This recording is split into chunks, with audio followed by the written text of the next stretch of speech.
आप ईवीएम ला के दो, हम हैक करके दिखाएंगे। दे चुनाव आयोग ईवीएम, दे ईवीएम और देगी, सुप्रीम कोर्ट से आदेश करवा के ईवीएम हम लेंगे और जीत जाएंगे।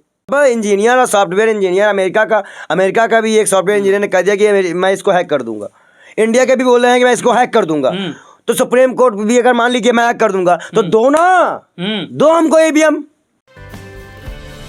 आदाब दोस्तों, मैं आपके साथ जफर सिद्दीकी, आप देख रहे हैं पीआरबी। जिस तरीके से 2024 का इलेक्शन सामने आ गया, यानी कि लोकसभा चुनाव के करीब आते ही तमाम पार्टियां अपनी अपनी तैयारियां कर रही हैं। कुछ लोग ईवीएम का विरोध कर रहे हैं, वकील ईवीएम का विरोध कर रहे हैं, और जो एक विपक्षी पार्टी यानी कि राहुल गांधी, जिसके पूर्व अध्यक्ष रहे हैं और पार्टी के बड़े नेता भी कहे जाते हैं, वो एक नई यात्रा की तैयारी कर रहे हैं। नया यात्रा उसका नाम रखा है, जो 14 जनवरी से शुरू होनी है। और दूसरी पार्टियां ये दावे ठोक रही है कि इस बार 400 पार।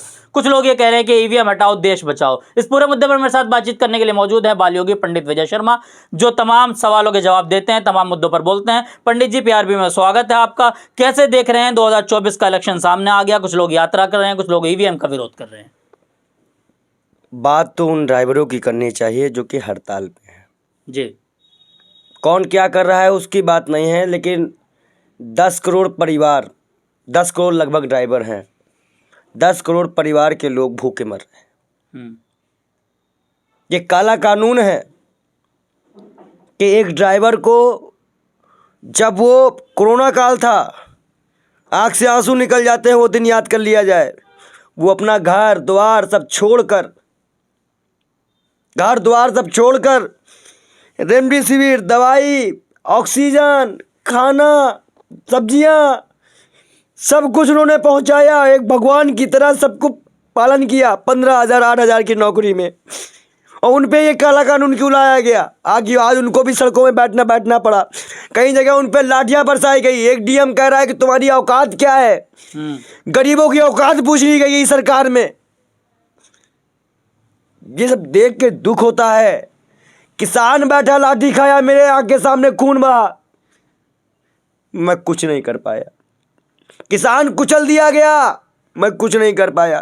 कानपुर में बेटी और मां को जला दिया गया, कुछ नहीं कर पाया। और आज उत्तर प्रदेश में नंबर 1 रेप के मामले में, महिलाओं के मामले में जी 55% मामले सिर्फ उत्तर प्रदेश के हैं, तो भी मैं कुछ नहीं कर पा रहा हूँ। ये ड्राइवर अपना खून पसीना, अपना घर द्वार छोड़ के ठंडी गर्मी गाड़ी चलाते हैं, और सरकार उन्हीं के कंधे पे रख के उन्हीं से पैसा वसूलना चाहती है। शर्म नहीं आ रही है? डबल इंजन की सरकार कही जाती है, कहते हैं कि हमसे पूरा देश खुश है, मोदी जी का मैजिक चल रहा है। मैं कह रहा हूँ ड्राइवरों को संभालो ना, रोको उनको। अब बिल वापस हो गया है, चर्चा चल रही है, बिल वापस होगा। मैं ड्राइवरों से एक बात कह दूं कि अभी बिल लागू नहीं हुआ है, ये बिल वापस होगा। लेकिन मुझे एक बात का डर है कि ये सरकार रही तो कोई भी वर्ग अछूता नहीं रहेगा। ये सरकार को जाना ही होगा, क्योंकि अब आप समझिएगा, राम मंदिर की आड़ लेकर एक तरफ आस्था और एक तरफ हिंदुओं के पेट में लात मारी गई। 1400 मकान लखनऊ में तोड़ दिए गए। और सबसे महत्वपूर्ण बात मैं आपको बता दूं, अगर आप देखें कि जब से ये सरकार आई है, सनातन धर्म का लगातार अपमान होता आया है और लगातार होता आया है। 2024 का मुद्दा महंगाई नहीं होगा, भ्रष्टाचार नहीं होगा। आखिर एक ड्राइवर पे तुमने कानून लगाया, उन्होंने क्या बताया उनकी पगार कितनी है? 12,000 15,000। इस महंगाई में 12-15,000 में होता क्या है सर? मंदिर तो बन रहा है पंडित जी। तुम पुजारी बनोगे वहां के? आप हो ना पुजारी, तुम्हारा नाम आप हो ना संत? नहीं, हम तुम्हारा नाम रखा। खुश है ना आप? क्यों खुश हैं हम? खुश नहीं है? नहीं, राम का मंदिर बन रहा है। राम का मंदिर बन रहा है, उसकी भी प्राण प्रतिष्ठा रामनवमी से पहले की जा रही है। क्यों ऐसे? कुछ भाई सनातन का अपमान होगा तो कैसे खुश हो जाएंगे? मोदी जी ने क्या किया जो मुझे करने दे रहे हो आप? मोदी जी ने कुछ नहीं किया। मोदी जी का वहां पे आगे पहले से काम किए हैं क्या भाई? ये तो रथ यात्रा किसने निकाली थी? दिल्ली के हर मोड़ पे जय श्री राम के बोर्ड लगे हुए, मोदी जी के फोटो के साथ लगे हैं। जय श्री राम के बोर्ड लगे हों, भगवान देखिए, पहली बात तो जो मूर्ति खुदाई की वक्त मिली थी, जिसपे जो टेंट के नीचे रामलला विराजमान है, क्या वो मूर्ति लगाई जा रही है कि नई मूर्ति बनवाई जा रही है? अभी तक पब्लिक को यही नहीं पता है कि जो मूर्ति टेंट के नीचे थी वही मूर्ति लगाई जा रही है कि मोदी जी अपने मन की मूर्ति लगवा रहे हैं। बहुत सी ऐसी सनातन की चीज़ें हैं जो किसी को नहीं पता है। बहुत सी ऐसी चीज़ें हैं जो गुपचुप है। और जहाँ तक मंदिर मस्जिद की बात रही, मंदिर बन गया, ठीक, प्राण प्रतिष्ठा हो गई, ठीक। ड्राइवर का मुद्दा क्या? महंगाई का क्या? अभी कानून लागू नहीं होगा। अरे कानून तो हम लागू करने भी नहीं देंगे इनको, ये काला कानून वापस होगा। सरकार के बीच बीच में मनमानी कर। अच्छा, आप लोग ईवीएम का भी विरोध करते हैं पंडित जी, ईवीएम का विरोध क्यों कर रहे हैं? अच्छा ये बताओ, तुम्हारा ये माइक है, मैं हर बार पूछी माइक है, इसको छोड़ देंगे गिर जाएगा। तो ये बताओ ईवीएम का हाथ पैर है क्या जो भाग जाती है कब्रिस्तान में? हाथ पैर है क्या उसके? कहीं भाजपा गाड़ी नेता की गाड़ी में मिल जाती है, कहीं पर्चियां नालों में पड़ी मिलती है, उसका हाथ पैर अच्छा, है। आप लोग जीतते हैं तो ईवीएम पे सवाल नहीं उठते हैं, क्या वजह है? जब सुप्रीम कोर्ट में कोई याचिका दायर की जाती है तो उस वक्त के जितने भी राज्यों के चुनाव कोई भी जीता हो उन सब पे कार्रवाई होती है, चाहे वो कांग्रेस जीती हो चाहे वो भाजपा जीती हो। ये बात आपको समझ में आनी चाहिए। और पहले PIL नरेंद्र मिश्रा द्वारा जो हमने दायर की थी, आज सारे वकील उस पर जांच कर रहे हैं। वो तो कह रहे हैं कि आप ईवीएम ला के दो, हम हैक करके दिखाएंगे। दे चुनाव आयोग ईवीएम, दे ईवीएम और देगी, सुप्रीम कोर्ट से आदेश करवा के ईवीएम हम लेंगे और जीत जाएंगे। अच्छा, ईवीएम हटवाएंगे। लेकिन जीतेंगे कहाँ से? आपके नेता तो न्याय यात्रा लेकर निकल रहे हैं, लोग यहाँ तैयारियों में जुटे हैं। देखिए हमारे नेता न्याय यात्रा मणिपुर से जो आवाज़ दबी थी, मणिपुर में जो अत्याचार हुआ था उसकी आवाज़ उठाने के लिए, देश को दिखाने के लिए कि महिलाओं का क्या दस्र है, एक राज्य का ये हाल है जहाँ जहाँ भाजपा जाती है, इसलिए यात्रा निकाली जा रही है। न्याय यात्रा में मैं आपको बता दूं, क्या जनता से मिलने का हमारा अधिकार नहीं है? क्या जनता से हमारे नेता मिलने आ सकते? राहुल गांधी तो न्याय यात्रा कर रहे हैं, उनको चुनावी अगर मोह होता तो वो मोदी जी की तरह भागते, रैली करते, इधर उधर भागते, कोई मुद्दा लाते, लेकिन उन्होंने क्या कहा, नहीं हम हार गए, ठीक कोई बात नहीं है, फिर हम मणिपुर से स्टार्ट करेंगे जहां हमारी बहनों का दुराचार हुआ था, उनको न्याय दिलाने की बात करेंगे। ऐसे नेता की जरूरत है। और सारे युवा किसान ड्राइवर राहुल गांधी से मिलने की सजा ही मिली है ड्राइवरों को। अच्छा, अगर राहुल गांधी ड्राइवरों से ना मिलते तो इतना बड़ा बिल लाके ये लोग ड्राइवरों को न डराते। ड्राइवरों से मैं कहता हूं राहुल गांधी को अपना प्रधानमंत्री बनाओ, फिर देखो तुम्हारे लिए उसने ही एसी केबिन की व्यवस्था करवाई थी जी। जब राहुल गांधी मिले, ड्राइवरों ने मांग उठाई, ये चर्चा बनी तो उनको एसी केबिन दिला गया और एसी केबिन दिया गया, पेट कहीं अब केबिन ना लो, अब तुम गाड़ी नहीं मत चलाओ।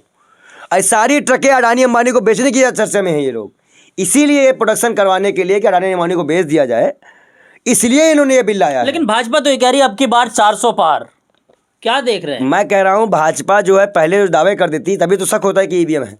इनके सांसद ने मध्य प्रदेश में बयान दिया तुम किसी को वोट दो आएगी तो बीजेपी। अच्छा, इस तरह के बयान से डर लगता है कि ईवीएम। और जावा इंजीनियर और सॉफ्टवेयर इंजीनियर अमेरिका का भी एक सॉफ्टवेयर इंजीनियर ने कह दिया कि मैं इसको हैक कर दूंगा। इंडिया के भी बोल रहे हैं कि मैं इसको हैक कर दूंगा। तो सुप्रीम कोर्ट भी अगर मान लीजिए मैं हैक कर दूंगा तो दो ना, दो हमको ईवीएम। सुप्रीम कोर्ट से ईवीएम मांगेंगे आप? बस सुप्रीम कोर्ट, हमारे वकील की टीम पूरी लगी हुई है, हमें कोई दिक्कत नहीं, हम तो खुश है, हम तो खुश है। हम जो लड़ाई लड़ रहे हैं वो तो लड़ रहे हैं पंडित बाल योगी महाराज बिना किसी के समर्थन से, लेकिन हाँ जनता भी चीज को समझती है, देखती है। और कहीं ना कहीं मैं आपको दावे से कह सकता हूं इस बात का कि नरेंद्र मोदी बैलेट पेपर चुनाव लड़ ले, 50 क्या 5 सीटें आना मुश्किल कर दूंगा मैं इसकी। जादू चलता है मोदी जी का, मैजिक चलता है, कहाँ चक्कर में लग रहे हैं? यहाँ आओ, ये बताओ नरेंद्र मोदी जी से एक बात पूछो, हरियाणा में लुंगी पहने थे, जादू नहीं चल पाया? हिमाचल में जादू क्यों नहीं चल पाया? वहाँ भी तो गए थे ना।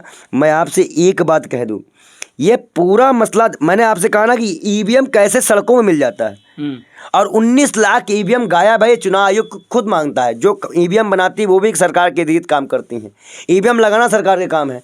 भाई फोर्सी लगाती हैं तो कुछ भी करा सकती है, तो आप बैलेट पेपर से करा दो एक बार। यही विरोध तो भारतीय जनता पार्टी कर रही थी, तब सड़कों में कौन नाच रहा था? बेशर्मो चलो, इन सबको तो मारना चाहिए पकड़ पकड़ के, बेशर्मो भक्तों को। तो पहले कहेंगे गाय हमारी माता है, फिर कहेंगे हमें नहीं कुछ आता है। तो जब तुम्हारी गाय माता तुम्हें कुछ, आप लाख ईवीएम का विरोध करिए, कुछ नहीं होने वाला है। 8 लाख नई ईवीएम का ऑर्डर कर दिया इलेक्शन कमीशन ऑफ इंडिया ने 2024 के चुनाव। अभी रुकिए, वकील जब सुप्रीम कोर्ट जवाब मांगेगा ना तो जवाब देता नहीं बनेगा सब चुनाव आयुक्त को। 8 लाख नई मशीनें मंगा ली इलेक्शन कमीशन। 8 लाख नई मशीनें मंगाने से पहले उसी नई मशीनों की ही जांच करवा लेंगे ना हम लोग। अच्छा, मशीन हमारे लिए आ रही है जांच करने के लिए। अच्छा, उस सुप्रीम कोर्ट के आदेश से आएगी कि ले आओ मशीन, ले आओ जो नई मशीन उसी। और कहीं अगर उन्होंने हैक कर दिया उसी वक्त भाई चंचूर साहब कहेंगे ईवीएम बैन।